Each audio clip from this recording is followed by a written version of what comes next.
Hola a todos, para continuar con nuestra discusión sobre nuestros videos de fisiología sensorial, en esta oportunidad entraremos a hablar acerca de la fisiología de los sentidos químicos, como lo es el gusto y el olfato.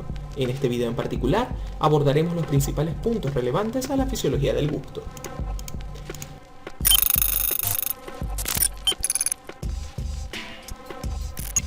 Desde el inicio de los tiempos, la vida evolucionó en un mar repleto de sustancias químicas.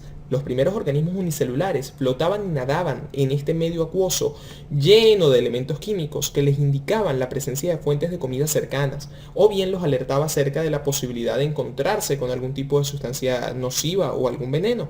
Y en este sentido, las cosas han cambiado poco en los últimos 3 billones de años. Los animales, incluidos los humanos, utilizamos los sentidos químicos para conocer acerca de la disponibilidad de alimentos que tenemos a nuestro alrededor. Ejemplo, nosotros podemos guiarnos por el aroma de una comida rica, de una comida placentera, como por ejemplo una rica pizza salida del horno, para iniciar respuestas fisiológicas que nos lleven a tratar de ingerir esta comida. Por ejemplo, vamos a aumentar nuestra tasa de salivación, vamos a producir ácido clorhídrico, nos va a dar apetito, vamos a tener esa sensación de hambre. También los sentidos químicos, en especial el gusto, lo utilizamos para alertarnos acerca de la presencia de sustancias peligrosas o nocivas. En especial el sabor amargo se ha relacionado con la presencia de alcaloides en plantas venenosas y por ende ha cumplido un importante rol evolutivo para alertarnos e indicarnos que lo que estamos ingiriendo pues es posiblemente tóxico y nos genera una respuesta de aversión para alejarnos de él. Igualmente, en el caso de las feromonas y el sistema olfatorio, estas cumplen un importante papel social y reproductivo, de tal manera que los animales inferiores pueden guiar sus conductas reproductivas en base a estos elementos volátiles, a estas sustancias químicas volátiles como son las feromonas, las cuales inclusive tienen su propio sistema olfatorio accesorio. Sin duda, los sentidos químicos son los más antiguos y comunes de los sistemas sensoriales en relación con esta importante función evolutiva para garantizar la supervivencia de las especies. Los sentidos químicos reciben este nombre en vista que sus receptores son sensibles pues, a sustancias químicas y se denominan quimiorreceptores. Estos quimiorreceptores son capaces de percibir sustancias tanto en nuestro medio externo como en nuestro medio interno. Y es que, en especial los humanos, estamos en contacto con una gran cantidad de sustancias, tanto en el ambiente que nos rodea como en nuestro medio interno. Y a su vez, en el ambiente, estas sustancias pueden entrar en contacto con nosotros, bien sea por sus características volátiles, de tal manera que con cada inhalación de aire, estas sustancias penetran a nuestra nariz y entran en contacto con el epitelio olfatorio, donde van a ser percibidas, por lo tanto, por el sentido del olfato. Igualmente, en el caso de las sustancias no volátiles, estas pueden entrar en contacto con nuestras mucosas, por ejemplo la mucosa oral, y van a ser percibidas por las yemas gustativas en el caso del sentido del gusto. En nuestro medio interno, igualmente tenemos una serie de quimiorreceptores que van a sensar elementos químicos como lo es el dióxido de carbono y los protones que derivan del metabolismo oxidativo de las células y por ende el pH. Y estos quimiorreceptores inclusive van a participar en respuestas tan importantes como el control de la ventilación y el control de la presión arterial. También tenemos quimiorreceptores no solamente en el sentido del olfato y el sentido del gusto, sino que hay terminaciones nerviosas especializadas en la piel y en las mucosas que nos permiten detectar sustancias irritantes que podrían ser nocivas y desencadenar estas respuestas de aversión. El sentido del olfato y del gusto comparten ciertas características similares. Por ejemplo, ambos trabajan de forma coordinada para dar origen a esa idea perceptual del sabor de un alimento. Tanto la información gustativa como la información olfatoria se integra y se procesa en las estructuras superiores y nos da esa idea del sabor de un alimento complejo, que a su vez tiene una relación directa y fuerte con respuestas fisiológicas, como por ejemplo nuestras emociones, el hambre, la sed e inclusive conexiones con nuestras memorias básicas. Sin embargo, en muchos sentidos también son diferentes, y es que la estructura, mecanismo, función de sus quimiorreceptores es diferente. En el caso del olfato, encontramos neuronas olfatorias presentes en el epitelio olfatorio, en donde cada una de estas neuronas pues emite una prolongación periférica que se ramifica en una serie de dendritas, cada una de ellas teniendo un quimiorreceptor sensible a estas moléculas volátiles. Por el contrario, en el caso del sentido del gusto, encontramos células epiteliales modificadas, las cuales también presentan quimiorreceptores en su membrana y van a codificar las respuestas eléctricas asociadas con el contacto con estas sustancias químicas no volátiles. De la misma manera, sus conexiones centrales son diferentes, por lo tanto la información comenzará a integrarse en las estructuras superiores.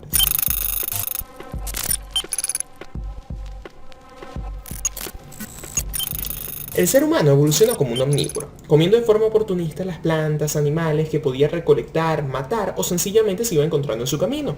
Por lo tanto, se hacía necesario un sistema del gusto sensible y versátil que nos permitiese distinguir entre nuevas fuentes de comida y toxinas potenciales. Y esta ha sido la principal función evolutiva de este sentido químico, ayudarnos a distinguir entre las potenciales fuentes de comida y elementos tóxicos, que repito, representa la principal función evolutiva que ha cumplido el sentido del gusto. Ahora, algunas de nuestras preferencias de sabores son innatas. Nosotros tenemos una preferencia innata predeterminada a los sabores dulces, los cuales relacionamos con la leche materna. Aunque bien, fíjense que aparentemente, inclusive muchas personas pueden tener una preferencia innata a ciertos sabores, como por ejemplo la Nutella. Por el contrario, las sustancias amargas son rechazadas instintivamente, ya que la mayoría, de hecho, de sustancias venenosas en el ambiente, en el medio externo, especialmente los alcaloides de las plantas venenosas, pues son toxinas, representan toxinas potenciales. Sin embargo, la experiencia, factores psicológicos, factores culturales pueden modificar nuestros instintos. Nosotros podemos aprender a tolerar e incluso disfrutar la amargura de sustancias como el café, la quinina, la cerveza. Nuestro cuerpo tiene incluso la capacidad de identificar la deficiencia de algún nutriente esencial y desarrollar un apetito particular por este.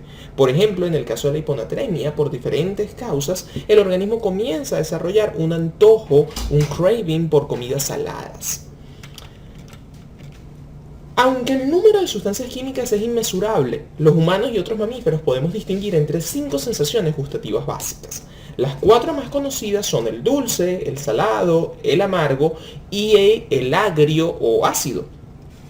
Una quinta, un poco menos familiar, es el umami, el cual esta palabra deriva del término en japonés para delicioso, y se define como la cualidad gustativa asociada con aminoácidos, en especial el glutamato o la forma culinaria del mismo, que es el glutamato monosódico, que se utiliza de forma rutinaria en la cocina oriental.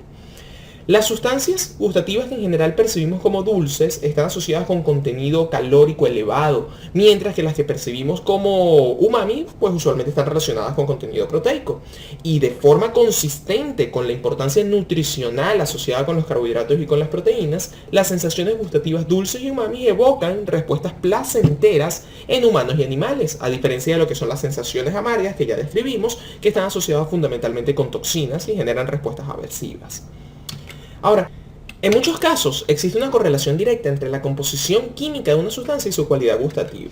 Por ejemplo, la mayoría de sustancias ácidas y sales químicas son percibidas con la misma cualidad gustativa, pues ácida, agria y salada. Veamos acá, por ejemplo, el cloruro de sodio evidentemente es percibido como salado, el ácido clorhídrico y los ácidos similares a él son percibidos de forma agria. Sin embargo, este no es siempre el caso. Por ejemplo, la fructosa y la sacarosa son muestras de azúcares simples y son percibidas de forma dulce, pero también lo son los edulcorantes artificiales, por ejemplo el aspartame, que está constituido por la unión de 2 aminoácidos e igualmente se percibe de forma dulce. De hecho, si nosotros comparamos gramo a gramo el aspartame versus la sacarosa, el aspartame es de 10.000 a 100.000 veces más dulce que la propia azúcar de mesa. Iones como el potasio y el magnesio, así como otras sustancias orgánicas como la cafeína y la quinina, son percibidas con la cualidad amarga. De hecho, el umbral gustativo, que lo vamos a ver un poquito más adelante, para estas sustancias es bastante bajo, está en el rango nanomolar, lo cual tiene una gran ventaja evolutiva, ya que como mencionamos anteriormente, esto nos permitiría identificar rápidamente sustancias nocivas, posiblemente toxinas, posiblemente venenosas, que en su mayoría son amargas.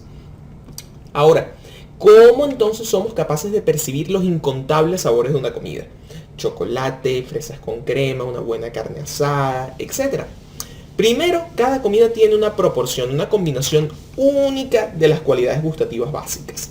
En este sentido, las células gustativas se parecen mucho a los fotorreceptores retinianos, donde con tan solo 3 tipos de conos también podemos distinguir una gran paleta de colores. En segundo lugar, la mayoría de las comidas tienen un sabor distintivo gracias a que se produce o se lleva a cabo una acción conjunta del sentido del olfato y el sentido del gusto. Y tercero, también tenemos otras modalidades sensoriales que contribuyen a nuestra experiencia gustativa, por ejemplo, la textura, la temperatura, el dolor. Un ejemplo de ello es la comida picante, la cual no es disfrutada por algunas personas, pero genera placer en otras. El atributo picante de estos pimientos, de los chiles, es generado por la capsaicina, y no por la activación de las células gustativas, sino por la estimulación de nociceptores en la mucosa oral. ¿Okay? Por ende, en conclusión, si nosotros queremos, para nosotros poder distinguir el sabor único de una comida, nuestro cerebro combina información sensorial, tanto relacionada con su gusto, olor, como sensaciones somatosensoriales. ¿Okay? Entonces, como vemos acá, para nosotros tener el sabor de un alimento, vamos a combinar información gustativa, información olfatoria e información somatosensorial en las áreas corticales superiores. Bien, las sustancias gustativas son detectadas por células receptoras que se encuentran ubicadas en unas estructuras que denominamos yemas gustativas, como podemos ver en este esquema. La mayoría de estas yemas se encuentran ubicadas en la superficie dorsal de la lengua. Sin embargo, unas se encuentran en el paladar, en la faringe, en la epiglotis o inclusive en el tercio superior del esófago.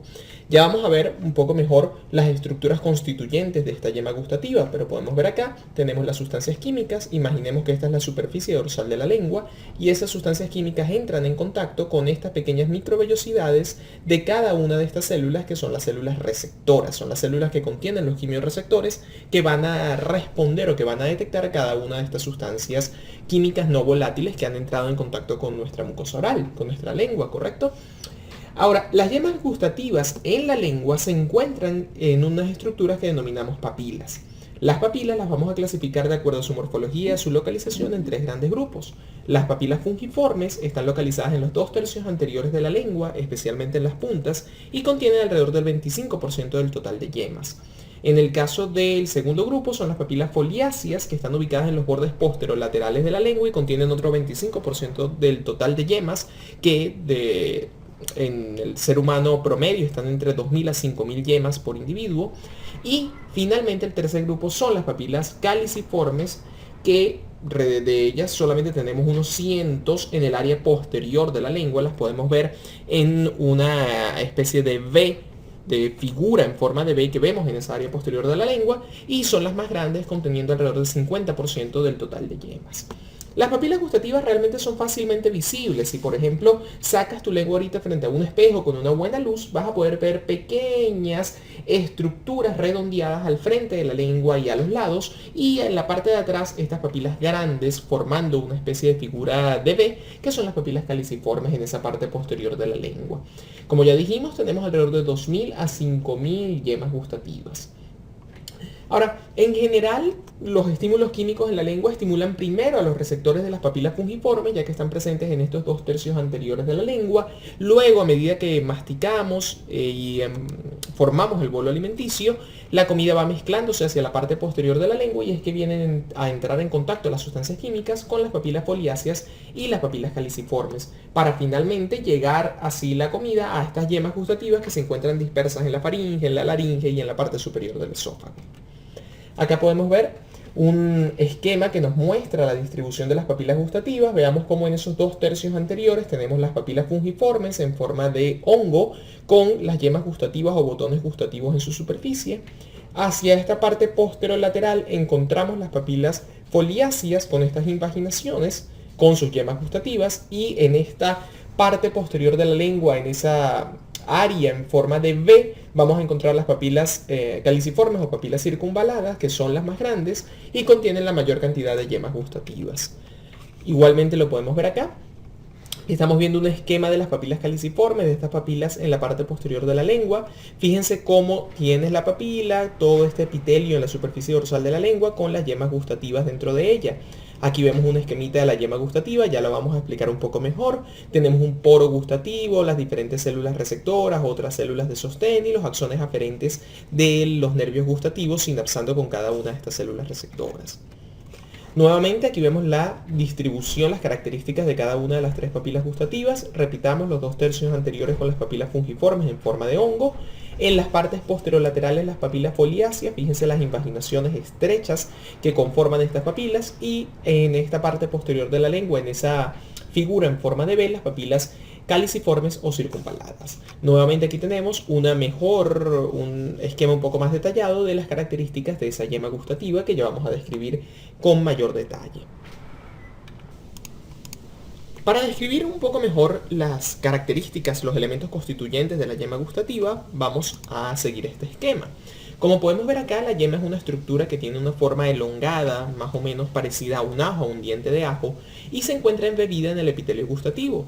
Ella está constituida por diferentes elementos. Podemos ver acá arriba una apertura que se denomina poro gustativo, que es la porción quimiosensible de la yema, es en donde encontramos los quimioreceptores presentes en cada una de estas pequeñas microvellosidades ubicadas en la superficie apical de las células receptoras gustativas, y es en este poro donde entramos por ende en contacto con las sustancias químicas que están presentes en los alimentos. Es donde se produce ese contacto inicial, repito, entre la sustancia química gustativa y el quimioreceptor de la célula.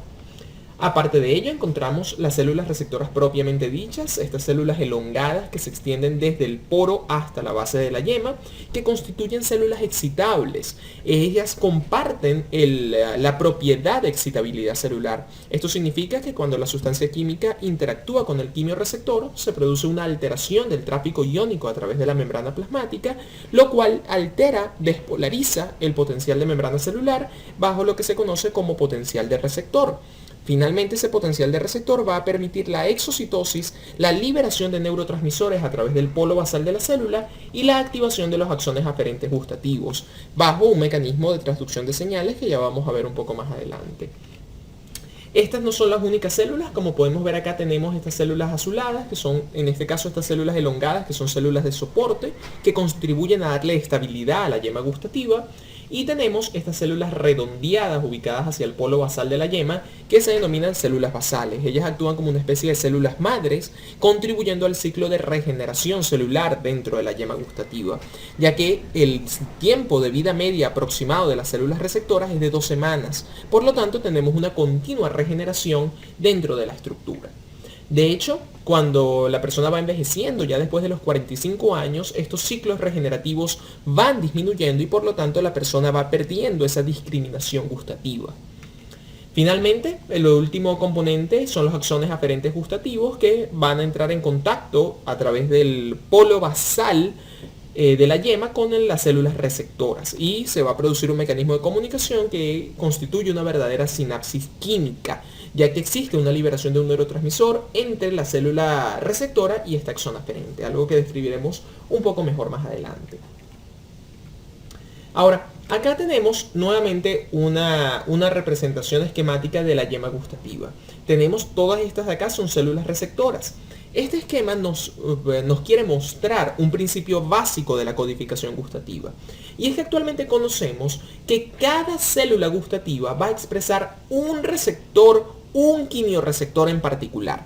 Como ya vamos a ver, tenemos diferentes tipos de quimioreceptores, cada uno de ellos sintonizado con una sensación gustativa básica en particular. Tenemos receptores para las sustancias saladas, para las sustancias ácidas, para el umami, etc.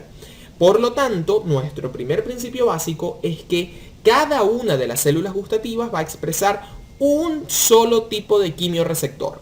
Como podemos ver acá, en un ejemplo, estas 4 células gustativas tienen solamente un receptor para el sabor dulce, pero esta célula adyacente tiene un receptor para las sustancias agrias, mientras que esta de acá tiene el receptor para las sustancias saladas. Sin embargo, todas ellas forman parte de una misma yema. Ahora, como podemos ver acá, la proporción de células que tienen receptor para las sustancias dulces es significativamente mayor que las otras células. Correcto, tenemos 4 células con receptores para el sabor dulce, una para el salado, una para el agrio. En este sentido, nuestro segundo principio de codificación es que cada yema gustativa responde preferentemente a una sustancia gustativa, a un saborizante. En este caso, la yema gustativa es mucho más sensible para el sabor dulce que para el resto de sabores, que para el salado o para el agrio.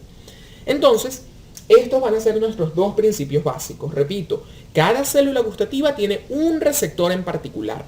Solamente puede reconocer una sustancia gustativa en particular, una clase de sustancia gustativa en particular. Y a su vez, cada yema gustativa va a responder preferentemente a un tipo de sustancia, lo cual va a depender de la proporción de células gustativas independientes y sus receptores asociados que se presenten dentro de ella. Así como tenemos esta yema que es sensible para el dulce, podemos tener yemas para el salado, yemas para el umami, etc. ¿Ok? Ahora, cuando nosotros utilizamos pipetas muy pequeñitas, nosotros podemos exponer tan solo una papila gustativa, una yemita gustativa, a concentraciones bajas de diferentes sustancias gustativas básicas. Utilizando este diseño experimental, nosotros evidenciamos que cada yema y por ende cada papila tiene un umbral sensorial. Definimos umbral sensorial como la concentración mínima a partir de la cual comenzamos a percibir el estímulo, comenzamos a percibir esta sustancia gustativa. En general, evidentemente, mientras mayor es la concentración del estímulo, mayor va a ser la intensidad percibida de esa cualidad gustativa. La concentración umbral es alta para la mayoría de sustancias gustativas, especialmente si lo contrastamos con los odorantes, que tienen un umbral sensorial mucho más bajo. Sin embargo, dentro de todas las sustancias básicas, el amargo, las sustancias amargas son las que presentan el menor umbral sensorial. Esto suena lógico en vista de que nos va a permitir reconocer muy rápidamente, con tan solo una pequeñita cantidad de sustancia química, la presencia de este tipo de sabor que, como ya hemos mencionado desde el punto de vista evolutivo, se relaciona con elementos nocivos, con venenos. Por lo tanto, con tan solo un poquitico de sustancias químicas amargas ya podemos generar una respuesta de aversión y tener cuidado con este alimento en particular. Ahora, la respuesta y selectividad de la papila va a variar de acuerdo a la concentración del estímulo. Ante concentraciones que están solo un poquito por encima del umbral, la mayoría de las papilas son sensibles a solo una cualidad.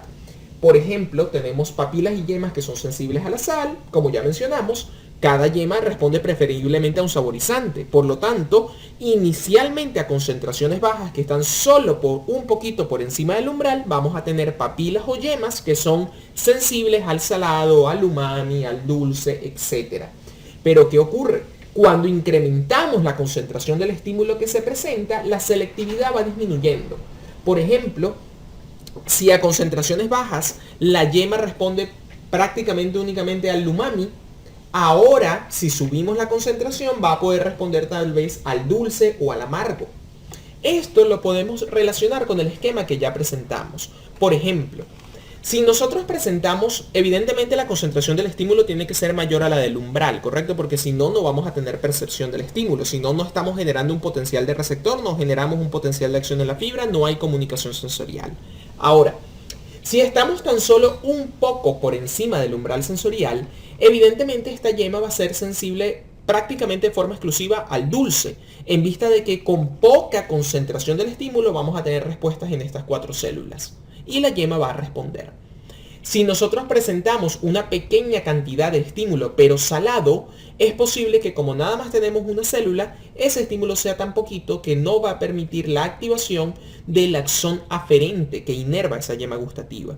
Pero ¿qué ocurre? Si nosotros incrementamos significativamente la concentración del estímulo, ¿qué va a pasar? Que si nosotros ahora presentamos, en vez de 1 milimol de sabor salado, presentamos 100 milimoles de cloruro de sodio, esa cantidad de estímulo que tenemos ahora es mucho más grande, va a activar mucho más receptores en esta célula de acá, y por lo tanto ahora sí es posible que esa célula genere un potencial de receptor lo suficientemente grande como para permitir la liberación de neurotransmisores y la activación de la fibra aferente. Entonces, cada yema, repito, en conclusión, cada yema es sensible o es más sensible a un sabor en particular. Sin embargo, de acuerdo a las células receptoras que hayan presentes dentro de ella, si tiene otras 2 o 3 células receptoras para otras sustancias gustativas, pues si yo presento concentraciones más altas del estímulo, es muy probable que también vaya a activar esas otras células y que la yema pues también termine respondiendo a esas otras sustancias. Ahora, en relación a este punto en particular, hay una mala creencia popular que sectoriza firmemente la percepción gustativa en la superficie de la lengua. Esta sectorización es basada en un experimento de hace algunos años, ya hace varios años, en el cual se midieron los umbrales sensoriales ante diferentes sustancias gustativas y se identificaron ciertas regiones de la lengua que tenían mayor sensibilidad a estos sabores en particular. Por ejemplo, esta creencia dice que el dulce es percibido exclusivamente en la punta de la lengua, que la sal es percibida en los bordes posterolaterales, que el ácido agrio se percibe en esos bordes mediolaterales y el amargo en la parte posterior de la lengua. Sin embargo, Muchachos, esta sectorización no es definitiva. Este experimento, su diseño experimental, nunca concluyó que las otras regiones de la lengua eran insensibles a las otras cualidades. No, por el contrario, todas las cualidades gustativas pueden ser percibidas a lo largo de toda la superficie de la lengua. La sectorización que se realizó se refiere a los diferentes umbrales que existen en estas regiones. Es decir, la punta de la lengua tiene un menor umbral y por lo tanto tiene una mayor sensibilidad a los sabores dulces. Pero esto no significa que si yo presento un poquitico de sal en la punta de la lengua, yo no lo voy a percibir porque la punta de la lengua es exclusivamente sensible al dulce. No, error. Esa es una de las principales falsas creencias que existe alrededor de la fisiología del gusto. Repito, estos sectores que se describieron inicialmente en ese experimento, lo que determinan son regiones que tienen un poco mayor sensibilidad a estas cualidades o a estas sensaciones gustativas en particular. Posiblemente o lógicamente relacionado con una mayor densidad de yemas gustativas sensibles a estos sabores en estas regiones. Entonces en la punta de la lengua sí tenemos más yemas gustativas y por ende más papilas gustativas que son sensibles al dulce. Por ende, evidentemente, la sensibilidad al sabor dulce es mayor. Pero les repito, eso no quiere decir que esta región no sea sensible a los otros sabores, porque también vamos a tener papilas gustativas sensibles al resto de sustancias gustativas básicas. Entonces, una de las cosas que quiero que tengamos es que perdamos esa creencia, que tumbemos este mito de que tenemos una sectorización definitiva, una compartimentalización de los sabores en las diferentes regiones de la lengua. Pasaremos ahora a describir los mecanismos de transducción de señales que subyacen a la percepción de los 5 sabores básicos. Cada una de las cualidades gustativas esenciales de estas 5 cualidades gustativas básicas van a ser percibidas por un tipo de quimiorreceptor en particular, de tal manera que vamos a tener un número similar de grupo de quimiorreceptores como sensaciones gustativas hay. Estos quimiorreceptores se presentan en las microvellosidades de cada una de las células gustativas receptoras, presentándose o pronunciándose hacia ese poro gustativo, hacia esa abertura en la superficie de la yema, que es la región quimiosensible de esta estructura. Ahora, los receptores gustativos los podemos clasificar en 2 grandes grupos. Los receptores pueden ser ionotrópicos, los cuales actúan como un canal iónico ligando dependiente y van a ser los responsables de participar en el reconocimiento de las sustancias gustativas saladas y agrias o ácidas. En este caso, cuando la sustancia química perteneciente a uno de estos 2 grupos entra en contacto con el receptor, directamente el receptor es un canal iónico que se abre y para permitir la entrada de algún catión en específico, por ejemplo, un catión sodio, y permitir así la despolarización de la célula y la generación del potencial de receptor. O bien, en el caso del agrio o del ácido, ya vamos a ver que se pueden abrir o cerrar canales iónicos, que de igual manera va a terminar generando una despolarización en la célula receptora. El otro grupo de receptores son los receptores metabotrópicos, son receptores acoplados a proteína G con un sistema de una cascada de segundos mensajeros y son los que participan en la transducción de señales del resto de sensaciones gustativas básicas, como lo es el dulce, el umami y el amargo. De hecho, estas 3 sensaciones comparten el mismo grupo de segundos mensajeros, como vamos a ver un poco más adelante. En el caso de los receptores metabotrópicos, cuando la sustancia gustativa es reconocida por el receptor, esto activa las subunidades intracelulares de esta proteína, activando una proteína G, la cual va a activar a un sistema efector de segundos mensajeros, en este caso dependiente de la fosfolipasa C, generando un incremento de las concentraciones de calcio intracelulares y los mecanismos de exocitosis correspondientes. En general, cada uno de estos receptores, entonces, para ir resumiendo, una vez que son activados por su sustancia gustativa en particular, se genera una despolarización de la célula, que es lo que se conoce como potencial de receptor, que termina permitiendo la liberación de neurotransmisores por parte de las células y generando, por lo tanto, una excitación de la fibra aferente nerviosa y un potencial de acción dentro de ella, el cual va a ser conducido hacia las áreas centrales gustativas. Los neurotransmisores que son liberados en el caso de los receptores ionotrópicos son vesículas de serotonina, mientras que en el caso de los receptores metabotrópicos es ATP del medio intracelular que es vertido hacia ese espacio extracelular para interactuar con receptores purinérgicos dentro de la célula posináptica, en la superficie de la célula posináptica de esa fibra aferente del nervio gustativo.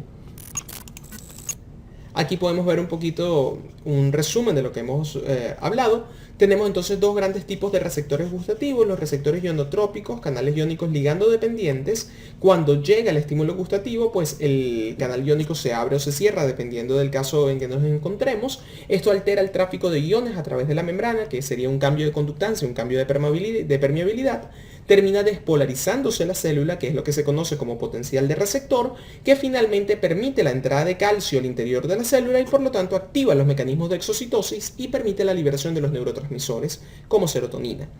En el caso del dulce, el amargo y el umami tenemos receptores metabotrópicos en los cuales una vez que son activados, pues activa la cascada de segundos mensajeros que dependen de la proteína G de la fosfolipasa C, terminan incrementando los niveles de calcio intracelular igualmente, bien sea por su movilización desde el medio intracelular, desde el retículo sarcoplásmico, o bien por su entrada a través de canales iónicos en la membrana, e igualito termina alterando el flujo de transmisores a través de la membrana plasmática. En el caso, como ya mencionamos, de estas tres sustancias, se permite la liberación de ATP hacia el medio extracelular. Hablaremos ahora de los mecanismos individuales de transducción de señales asociados con cada una de las sensaciones gustativas básicas. El prototipo de sustancia salada es el cloruro de sodio, el cual junto con el agua es el principal componente de la sangre, del océano o de buena parte de nuestra comida. Es también un elemento esencial para el mantenimiento del balance hidroelectrolítico. El gusto de la sal, sin embargo, deriva fundamentalmente del catión sodio, no del anión cloro. Sin embargo, existen diferentes mecanismos de transducción dependiendo de la concentración del mismo. A relativas bajas concentraciones, entre 10 y 150 milimoles, la sal sabe bien, genera una sensación agradable, placentera. Sin embargo, a altas concentraciones tiende a ser desagradable, repelente. Para detectar bajas concentraciones, las células gustativas sensibles a la sal, como ya hablamos, tienen un receptor ionotrópico, un canal iónico de sodio, denominado ENaC. Este canal es sensible a la amilorida, es una de sus características farmacológicas. La amilorida es un diurético que se comporta como un bloqueante de canales iónicos de sodio de una clase en particular, que es precisamente este canal ENaC. En este sentido, este canal no está solo aquí en las células gustativas, sino se presenta en otro grupo de células epiteliales, incluyendo glándulas exocrinas o túbulos renales. Lo que ocurre es que cuando probamos nuestra comida con cierto contenido de sal, la concentración de sodio se incrementa en la superficie de la lengua. Esto genera un gradiente químico que impulsa la entrada del catión sodio al medio intracelular en la célula receptora, generando así una despolarización local del potencial de membrana que recibe el nombre de potencial de receptor. Ahora, se postula que las altas concentraciones de cloruro de sodio generan una coactivación de células amargas y ácidas, desencadenando así respuestas de evitación, respuestas desagradables, aunque no se conoce muy bien cómo se realiza esta estimulación cruzada. Acá podemos resumir entonces el mecanismo de transducción de señales. Fíjense que el incremento de las concentraciones de sodio en el medio extracelular permite la entrada pasiva, siguiendo su gradiente químico, del catión sodio al medio intracelular por este canal de sodio sensible a amilorida. Esto genera una despolarización local del potencial de membrana que se transmite a lo largo de la membrana plasmática hasta llegar al polo basal y permitir la apertura de canales de sodio voltaje dependientes, el cual incrementa aún más la despolarización local como si fuera un potencial de acción dentro de esta célula, y a su vez más despolarización termina abriendo estos canales de calcio voltaje dependientes. El calcio entra al medio intracelular y activa una maquinaria de exocitosis de estas vesículas de neurotransmisores llenas de serotonina, la cual es vertida al medio extracelular e interactúa con sus receptores postsinápticos en el axón aferente gustatorio, activando este axón, generando un potencial de acción en el mismo, conduciendo la señal hasta las áreas gustativas centrales. Pasando al sabor agrio o ácido, este depende de la concentración de hidrogeniones que tengamos en el alimento y por lo tanto del pH de la comida. Ahora, realmente los mecanismos de transducción de señales de estas sustancias gustativas son poco comprendidos. Se postula que los hidrogeniones pueden actuar uniéndose y bloqueando canales de potasio, como podemos ver acá. y en esta imagen de la derecha. Normalmente recordemos que el potasio, siguiendo su gradiente químico, él tiende a salir del medio intracelular al medio extracelular. Ahora, cuando bloqueamos los canales, pues el potasio queda retenido en el interior de la célula, y al ser un ion positivo, esto tiende a despolarizar la membrana, generando el potencial de receptor. Otra posibilidad es que los protones puedan directamente activar una serie de canales iónicos pertenecientes a la familia de los canales TRP, y de esta manera puede o bien entrar el protón directamente al medio intracelular y comportándose el hidrogenión como un ion positivo, él mismo puede despolarizar la célula. O bien puede ser que abriendo estos canales permita la entrada de iones sodio al medio intracelular, lo cual también contribuiría a la despolarización de la membrana. De cualquier manera, esa despolarización termina generando lo mismo que en el caso de la sensación salada, generando ese potencial de receptor, el potencial de acción, activando los canales de calcio voltaje dependientes y permitiendo la exocitosis de las vesículas llenas de serotonina y por lo tanto la activación de los axones aferentes gustativos. Pasaremos ahora a hablar de nuestro siguiente grupo de sustancias gustativas, como lo es el dulce, el amargo y el umami, que como ya hemos mencionado, estas tres sustancias comparten el mismo mecanismo de transducción de señal asociado con receptores metabotrópicos acoplados a proteína G. Específicamente, estos receptores metabotrópicos pertenecen a la familia de receptores del gusto y pueden ser de una de dos clases, los receptores del gusto tipo 1 o T1R y los receptores del gusto tipo 2 o T2R. Estos receptores, como ya mencionamos, están acoplados a proteína G, específicamente la proteína GQ. Es un subtipo de proteína G en particular que se encuentra acoplada a un sistema efector de segundos mensajeros que depende de la proteína fosfolipasa C. Fíjense que todas estas tres sensaciones, independientemente del tipo de receptor que usen, se encuentran utilizando el mismo sistema de segundos mensajeros por medio del cual van a permitir la liberación de los neurotransmisores, en este caso ATP, para la excitación de los axones aferentes gustativos. Entonces, la proteína GQ, una vez que se estimula el receptor, bien sea el T1R o el T2R, permite la activación de la fosfolipasa C, lo cual lleva a la conversión de PIP2 a IP3, a inositol trifosfato, el cual va a dirigirse al retículo sarcoplásmico dentro de la célula para permitir la liberación de calcio desde este medio intracelular hacia el citoplasma. De igual manera, el IP3 puede permitir la entrada de calcio a través de canales específicos como son los canales TRPM5. De esta manera, permitiendo el incremento de la concentración de calcio, el calcio intracelular ahora lleva a la apertura de canales iónicos o de canales de ATP en la membrana plasmática, lo cual permite la salida del nucleótido desde el medio intracelular hacia el exterior celular, interactuando posteriormente con receptores purinérgicos en el axón gustativo, excitándolo de esta manera. ¿Okay? Entonces, repitamos. Tenemos que el dulce, el amargo y el umami, todas estas tres sustancias interactúan con estos receptores metabotrópicos que son de tipo T1R o T2R, que de hecho son estructuras diméricas como lo vemos acá. Existen diferentes subclases de receptores T1R y T2R. Ellas se asocian, repito, de forma dimérica, dos subunidades, interactúan con su sustancia química en particular, activan a la proteína GQ que activa la fosfolipasa C, incrementa el IP3 y ese aumento del IP3 intracelular aumenta el calcio intracelular, bien sea por su liberación desde el retículo sarcoplásmico o bien por su entrada a través de canales iónicos TRPM5. Ese incremento del calcio, a diferencia de las otras células como el salado y el agrio, que dijimos que el incremento del calcio permitía la exocitosis de las vesículas de serotonina, en este caso lo que va a permitir es la apertura de estos canales de ATP en la membrana celular para permitir a su vez la salida de ATP del nucleótido intracelular al medio extracelular, concretando la sinapsis química entre la célula receptora y el axón aferente gustativo. Ahora, dentro de los compuestos químicos que nosotros percibimos como sustancias dulces, encontramos tanto los azúcares naturales como la glucosa, la fructosa, la galactosa, como edulcorantes artificiales, en este caso la sacarina y el aspartame, a algunas proteínas inclusive como la monilina e inclusive algunos de aminoácidos. Todas estas sustancias van a ser detectadas por la misma proteína quimioreceptora que va a estar constituida por un dímero de receptores T1R2 y T1R3, que repito son los receptores para el sabor dulce. No se nos olvide, entonces, los receptores para el sabor dulce están constituidos por una estructura dimérica mediada por el receptor T1R2 y T1R3. Ambas subunidades son esenciales para la actividad del receptor.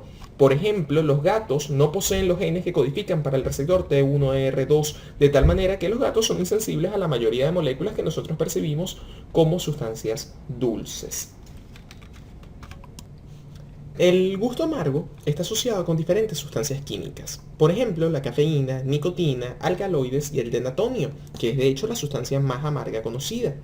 Cuando se da con gran intensidad, el gusto amargo suele hacer que la persona o el animal rechace la comida.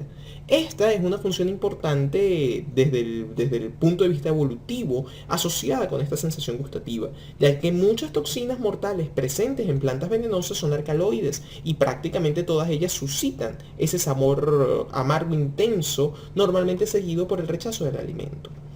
Los compuestos amargos, las sustancias químicas amargas, como vemos acá, son percibidas gracias a la estimulación de los receptores T2R, los receptores del gusto tipo 2, de los cuales tenemos alrededor de 25 tipos diferentes.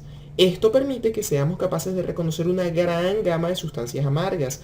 Nuevamente, este hecho contribuye a la supervivencia de la especie, ya que nos permite reconocer entre una gran cantidad de sustancias potencialmente nocivas. Sin embargo, los animales no somos muy buenos diferenciando los gustos amargos entre sí, lo cual está asociado con la expresión simultánea de múltiples receptores T2R en la misma célula gustativa. Esto lleva a que diferentes sustancias puedan ser reconocidas por la misma célula, estimulando el mismo axón y la ruta central, y por lo tanto son percibidas de la misma manera. En sí, en esencia, el mensaje importante que queremos mandar es que estamos en presencia de una sustancia amarga, potencialmente peligrosa, restándole importancia a la diferenciación individual de cada una de las sustancias. ¿Ok? Entonces tenemos varios tipos de receptores T2R, solamente que cada célula, a pesar que va a expresar solamente un tipo de receptor, una misma clase de receptores, es decir, una célula solamente expresará receptores T2R, puede expresar varias subclases dentro de la misma célula. Esto quiere decir que la célula puede responder a 3, 4, 5, 6, 7 diferentes sustancias amargas, lo cual es bueno, nos da gama de respuestas. Sin embargo, no las vamos a poder diferenciar entre sí porque estamos estimulando la misma célula, el mismo axón, la misma área central, y por lo tanto todas las sustancias van a ser percibidas de la misma manera. Ahora, el mecanismo de transducción de señales es esencialmente similar al del gusto dulce, el que ya describimos previamente. Sin embargo, lo único es que nosotros postulamos que la proteína G asociada con el receptor T2R pertenece a una clase especial y recibe el nombre de gustusina. Por ende, lo que vemos acá es que cuando se estimula el receptor, repito, es esta proteína G especial llamada gustusina, la cual se estimula y actúa igualito como toda proteína G, la subunidad alfa disociándose, estimulando la fosfolipasa C, activando o aumentando los niveles de IP3 y permitiendo la entrada de calcio al medio intracelular. Pasando ahora al sabor umami. Realmente, si a nosotros se nos pidiera hacer una lista de nuestras sensaciones gustativas favoritas, es muy poco probable que la palabra aminoácidos llegue a nuestra mente, ¿correcto? Sin embargo, nosotros debemos recordar que la mayoría de ellos son esenciales en nuestra dieta. Estos aminoácidos son constituyentes de las proteínas, las cuales representan una fuente nutricional por excelencia, y por lo tanto la mayoría de aminoácidos, en especial el glutamato o su forma culinaria, que es el glutamato monosódico, generan sensaciones gustativas placenteras. El receptor de umami está constituido por un dímero de receptores T1R, que en este caso la combinación es el receptor T1R1-T1R3. Es sensible a la mayoría de L aminoácidos con la configuración isomérica tipo L, y tiene un mecanismo de transducción de señales pues similar a la sensación dulce y a la sensación amarga, como ya hemos descrito. Existen variaciones idiosincráticas en las respuestas gustativas individuales. Esto quiere decir que nosotros podríamos tener una diferente expresión genética de algunos receptores gustativos, de tal manera que algunas personas pueden tener unos receptores, otras personas pueden no tener otros receptores, lo cual podría influir en las preferencias gustativas personales. De hecho, alrededor de 30-40% de la población norteamericana es insensible a un compuesto denominado feniltiocarbamida, un compuesto amargo. Esta ausencia tan selectiva de la expresión de este receptor amargo en un buen porcentaje de la población ha sido determinada por varios experimentos, y de hecho algunos psicólogos utilizan el término ceguera gustativa para describir a esta población que es insensible a este compuesto gustativo. Ahora, ¿será que existen otros receptores gustativos específicos aparte de las 5 sensaciones básicas ya descritas? Pues probablemente sí.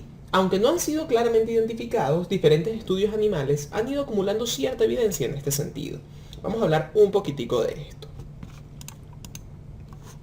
En relación a las grasas, la población ama las comidas grasas por una razón lógica, y es que los lípidos son una fuente concentrada de calorías y algunos nutrientes esenciales. En este orden de ideas se ha postulado la existencia de un receptor específico para las grasas.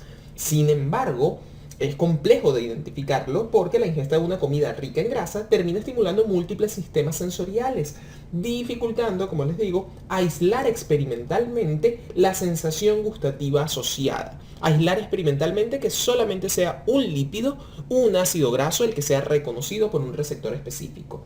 Por ejemplo, en el caso de los triglicéridos, que es el lípido fundamental de la dieta, estos le terminan otorgando una textura típica a la comida, una textura cremosa, grasosa, que es percibida por el sistema somatosensorial. Igualmente los triglicéridos, las comidas ricas en grasas, terminan generando moléculas volátiles que son percibidas por el sistema olfatorio como un olor agradable o rancio. Ahora por eso, ¿realmente saboreamos las grasas? Estudios en ratones han determinado que existen células gustativas con quimiorreceptores sensibles a ácidos grasos. De hecho, estos animalitos prefieren la ingesta de agua con pequeñas concentraciones de determinados ácidos grasos. Por lo tanto, un receptor similar podría encontrarse en los humanos. En relación al almidón, todos amamos las comidas ricas en almidón. La pasta, el pan, las papas. El almidón es un polisacárido complejo que está constituido por múltiples subunidades de glucosa. Es un polisacárido. Por ende, quizás nos gusta porque saboreamos la glucosa dentro de él. Sin embargo, estudios en ratones sugieren que este no es el caso. Cuando uno inactiva selectivamente la subunidad T1R3, un elemento esencial del receptor para el dulce, los ratones son indiferentes a las sensaciones dulces, lógicamente. Sin embargo, siguen interesándose por las comidas ricas en almidón. Por lo tanto, al menos en ratones, se postula que podría haber un receptor específico para estas sustancias almidonadas. Pasando a las bebidas carbonatadas, muchísimos de nosotros las amamos las sodas, la cerveza, el sparkling water, las cuales son ricas en CO2, de ahí viene su nombre de ser bebidas carbonatadas. Ahora, la sensación de carbonación deriva en parte de la efervescencia que ocurre en la superficie de la lengua, así como el discreto olor del CO2 e inclusive el escuchar las burbujas cuando abrimos la soda. Sin embargo, estudios en ratones indican que la actividad de la enzima anhidrasa carbónica en las células gustativas puede descomponer el CO2 a protones y bicarbonato. Y por lo tanto, el incremento de los niveles de protones dentro de la célula o en la superficie celular secundaria a la ingesta de CO2 puede terminar activando células gustativas amargas. Y sería la combinación de esta sensación amarga con la sensibilidad somática generada por la efervescencia la que termina contribuyendo a la percepción de la carbonación. Finalmente, en relación con el agua, sabemos que es un componente esencial para la vida, cuya ingesta termina siendo regulada por los mecanismos de control de la sed hipotalámicos. Ahora, así como la oleosidad, la carbonación, la acuosidad de una sustancia es percibida también por el sistema somatosensorial. Sin embargo, tenemos así entonces receptores específicos para el agua. A pesar de que esto sonase lógico o suena lógico, e inclusive como una ventaja evolutiva, lamentablemente estos receptores solo se han descrito en insectos. Aún no tenemos evidencia de su presencia en mamíferos.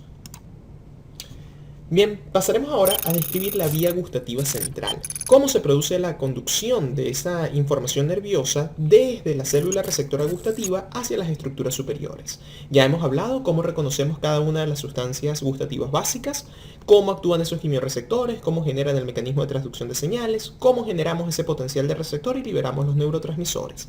Ahora veremos más allá.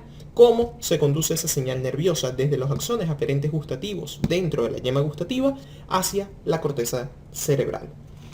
Veamos entonces, la información de esas yemas gustativas, de todos esos axones gustativos, es recopilada y conducida por fibras a lo largo de 3 pares craneales. los 2/3 anteriores de la lengua van a enviar información a través de axones que terminan siendo parte del nervio facial, del séptimo par craneal, especialmente de su rama cuerda del tímpano. Los somas de estas neuronas periféricas, de estas neuronas del séptimo par, se encuentran ubicados a nivel de un ganglio que es el ganglio geniculado. Ahora, el tercio posterior de la lengua envía información, o la información es recogida y transmitida a través del nervio glosofaringio del noveno par por medio de su rama lingual. Repito, sus somas se encontrarían a nivel del ganglio petroso. Finalmente, la información proveniente de las yemas gustativas ubicadas en la faringe, la glotis, la epiglotis, es conducida a través de la rama laringea superior del décimo par, del nervio vago, con somas que se encuentran ubicados en el ganglio nodoso. Entonces, este dibujo que tenemos acá, bien importante, es la diferente distribución inervatoria sensorial de las diferentes yemas gustativas a lo largo de la lengua y de la mucosa oral. Entonces tenemos estos 3 pares craneales que van a ser responsables de conducir la información hacia las estructuras centrales. No se nos olvide el séptimo par, noveno par y décimo par. Entonces estos nervios, recuerden que un nervio es un conjunto de axones. Estos nervios van a tener fibras motoras, fibras sensitivas somáticas y fibras sensoriales viscerales que son asociadas con los sentidos especiales, como el sentido del gusto, que son estas fibras que estamos mencionando en este momento. Ahora, las ramas centrales de estos axones, que vienen por el séptimo, el noveno y el décimo par, van a dirigirse al bulbo raquídeo, donde van a sinapsar con neuronas de segundo orden en el área gustativa del núcleo del tracto solitario, ubicadas a nivel rostral y lateral dentro de este núcleo. Recuérdense que este núcleo no solamente cumple esta función gustativa, sino que la parte posterior del núcleo recibe también información visceral, sensorial, simpática y parasimpática y participa en el control de la presión arterial, entre otras funciones. Sin embargo, la región a la cual estamos haciendo énfasis aquí es la región rostral y lateral, que es lo que se conoce como área gustativa de este núcleo del tracto solitario. Bien, ahora, dentro de este núcleo es importante destacar que la distribución de las ramas nerviosas en la cavidad oral termina representándose de la misma manera a lo largo del eje rostral-caudal en este núcleo. En este sentido, las terminaciones del nervio facial están más rostrales, seguidas de las terminaciones del noveno par, y finalmente las más caudales son las terminaciones del vago, las terminaciones del décimo par. Ahora, a partir del núcleo del tracto solitario, las vías gustativas divergen. La información que nosotros vamos a utilizar para la experiencia consciente del gusto, la percepción del sabor de los alimentos, es enviada, es transmitida a la corteza gustativa ipsilateral mediante un relevo talámico, enviando la información al núcleo ventroposteromedial del tálamo, sinapsando acá con las neuronas de tercer orden. Desde acá, las neuronas de tercer orden ahora del tálamo terminan proyectándose a la corteza gustativa primaria, que es el área 36 de Brodmann, alrededor de lo que sería la ínsula y el opérculo en el lóbulo frontal. Una característica inusual de la vía gustativa central es que es predominantemente una vía no decusada, es una vía ipsilateral, a diferencia del resto de modalidades somáticas. El sistema somatosensorial, el sistema visual, todas estas modalidades sensoriales terminan procesándose del lado contralateral, desde en la corteza contralateral. Por ende, el campo visual derecho se procesa en la corteza visual primaria izquierda y viceversa. En el caso del área gustativa, esto destaca, es un procesamiento ipsilateral, no hay una decusación de la vía. Ahora, registros obtenidos de neuronas en la corteza indican que algunas de ellas responden a diferentes clases de saborizantes, mientras que otras neuronas terminan respondiendo a un solo sabor, por ejemplo el dulce, el amargo, etc. Es posible que las neuronas que respondan a más de una clase de sustancias codifiquen información sobre mezclas o sabores complejos, mientras que las que responden a solo una categoría de sabores estén involucradas en la conexión con respuestas innatas, como por ejemplo esa atracción que tenemos ante sabores dulces o la aversión ante sustancias amargas. Después de la corteza gustativa primaria, se ha identificado un área cortical gustativa secundaria a nivel de la corteza orbitofrontal caudolateral, en ese lóbulo frontal igualmente. Se ha demostrado que tras ingerir una comida hasta el punto de la saciedad, hay neuronas orbitofrontales específicas que disminuyen su actividad ante dicho saborizante, lo cual sugiere que ellas estarían involucradas en la motivación para ingerir o no comidas particulares, en esa motivación alimentaria.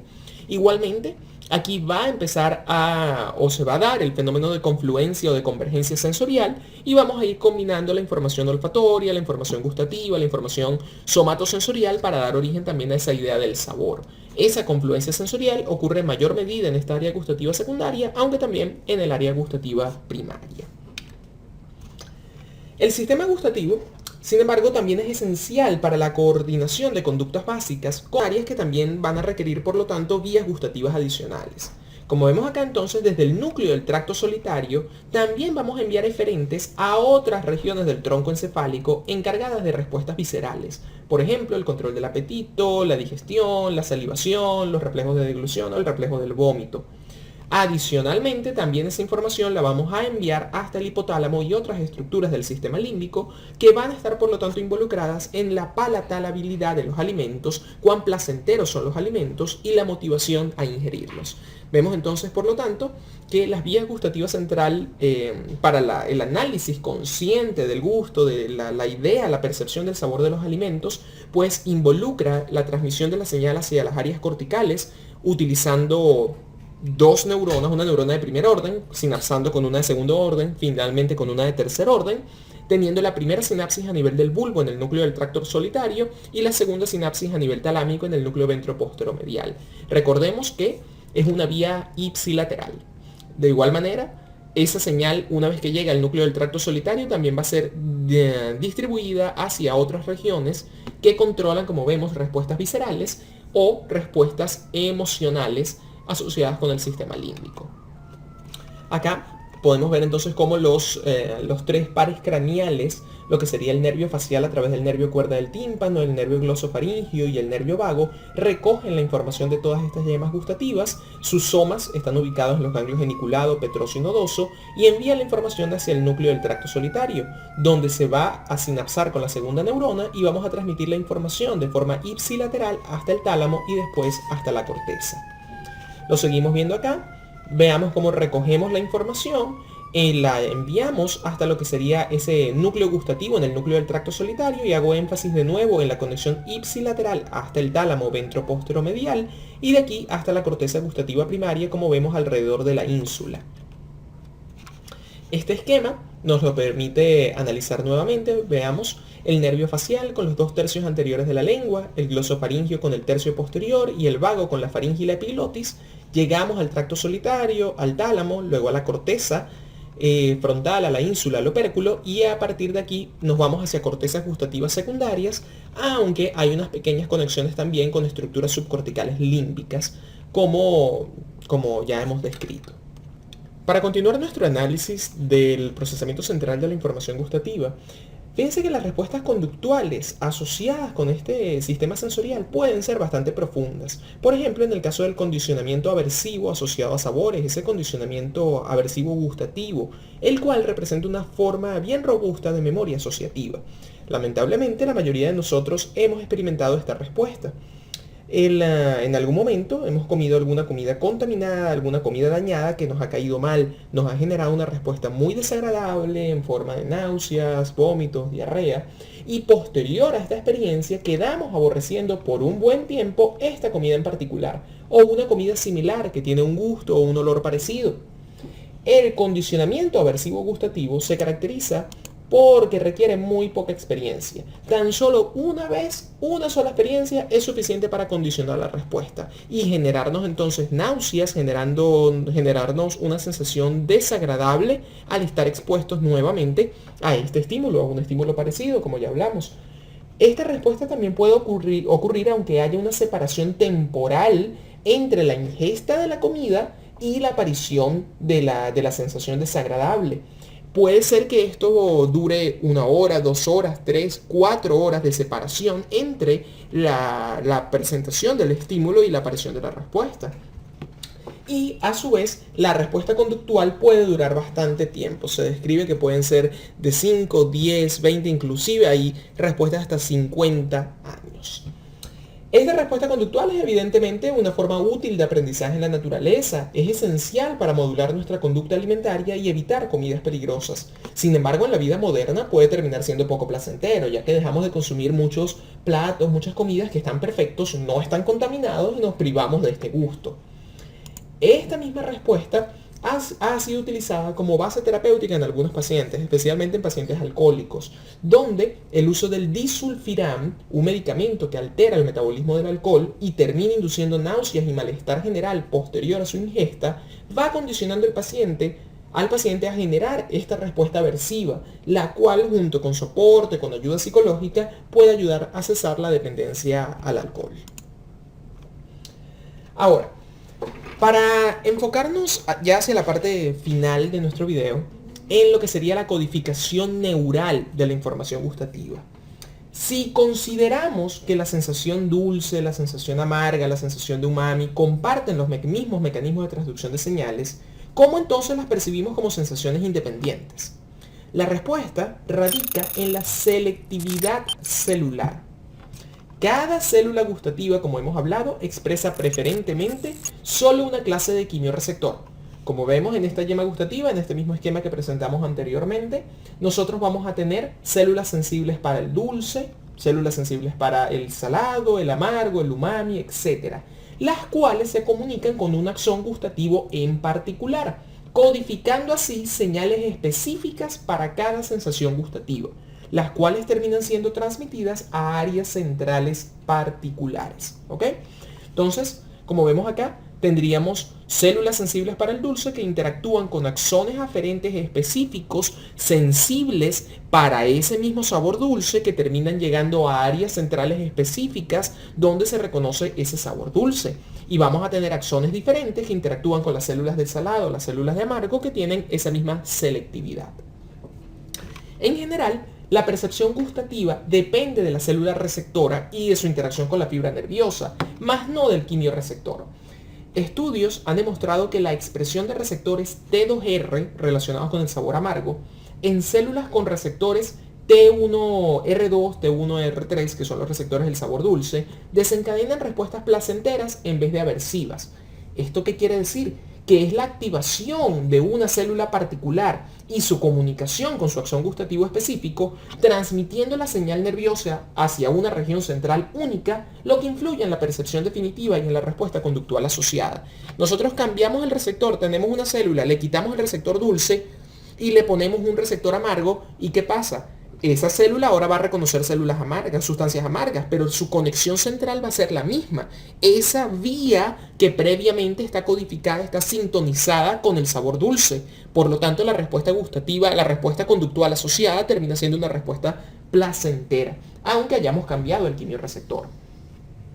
Este mecanismo de codificación neural, por medio del cual nosotros representamos la identidad, la concentración y los atributos hedónicos de cada saborizante en forma de patrones de potencial de acción, de forma selectiva para cada célula gustativa, sigue lo que denominamos código de línea marcada, un mecanismo de codificación que es común a otras modalidades sensoriales, especialmente el sistema somatosensorial. Este código describe lo que ya hemos venido describiendo, lo que ya hemos venido hablando. Cada sustancia gustativa, cada saborizante va a ser reconocido por una célula en particular que interactúa con su axón específico y que termina llegando a una región en particular, una región única de la corteza gustativa. Ahora, este código de línea marcada no siempre lo seguimos de forma tan estricta. Hay axones gustativos que son menos específicos, que son menos selectivos, que pueden terminar recibiendo información de varias células gustativas en cada yema, en cada papila, o inclusive de yemas adyacentes, y por lo tanto podrían responder a varios sabores. Fíjense acá cómo tenemos la muestra de un axón gustativo, el cual terminaría recogiendo información de todas las células de esta yema e inclusive células de esta adyacente. Este axón de acá, todas las células de esta yema, y este amarillo, una parte de las células de esta del medio. En general, es difícil mantener un código de línea marcada para cada sustancia gustativa. Porque si fuese así, necesitaríamos de cientos de miles de receptores para identificar cada cualidad gustativa en particular y diferenciar una de otra. Por ejemplo, cuando entramos en contacto con sabores complejos, lo que sería, por ejemplo, una hamburguesa, un helado de chocolate, ¿cómo hacemos para identificarlo? ¿Cómo hacemos para decir, mira, esto es un helado de fresas con crema, por ejemplo, o es un helado de yogur de fresa, y no es lo mismo que un helado de fresa normal, y no es lo mismo que un helado de chocolate? Cuando nosotros entonces entramos en contacto con esta comida, la información relacionada con su sabor la vamos a codificar, en parte gracias al código de línea marcado, por medio del cual cada sustancia, cada clase de sustancias termina activando una célula, termina activando un axón en particular, pero también en parte gracias a un código poblacional. En este sentido, cada comida, de acuerdo a sus saborizantes en particular, termina activando fuertemente un grupo de axones. Otro grupo de axones se activa menos fuertemente y otros pueden ser inclusive completamente inhibidos. Un patrón que cambiaría con cada tipo de comida. Por ejemplo, si nosotros ingerimos el alimento en particular que estamos hablando, por ejemplo ese helado de chocolate, nosotros podemos tener que este axón negro que termina recibiendo una gran cantidad de señales de células del dulce, porque inerva estas células de esta yema, se activa en mayor medida que el resto de axones. Por ende vamos a tener una gran respuesta por medio de este axón negro, que termina en esta región del núcleo del tracto solitario y termina en esta región de la corteza gustativa, por poner un ejemplo. Ahora, este axón amarillo que tenemos al lado no se va a activar tanto porque solamente recibe un poquito de señales de esas células dulces, por ejemplo. Por ende, tenemos una menor activación de este axón amarillo, de esta región amarilla, en el núcleo del tracto solitario y en la corteza. Finalmente, este axón rojo se activaría mucho menos porque vemos que reconoce el umami, reconoce un poco del amargo del agrio y su activación sería diferente. Y por ende, la activación en el bulbo y en la corteza también lo será. En este sentido, fíjense que la idea del código poblacional es que voy a tener ese input, esa entrada de señales que va a generarme diferentes respuestas en estas regiones. Unos axones se van a activar más, uno menos, otros menos, y esa combinación de la información es la que termina siendo utilizada para la percepción del sabor. Igualmente recuerden que la idea del sabor también va a depender de la integración multisensorial con otras neuronas, con información olfatoria, con información somatosensorial, de la temperatura, de la textura del alimento, y todas ellas van a contribuir a nuestra habilidad para identificar y diferenciar correctamente cada uno de los sabores. Bueno, eso sería todo. Muchísimas gracias. Recuerda suscribirte para mantenerte al día con nuestras actualizaciones y no olvides dejarnos tus comentarios.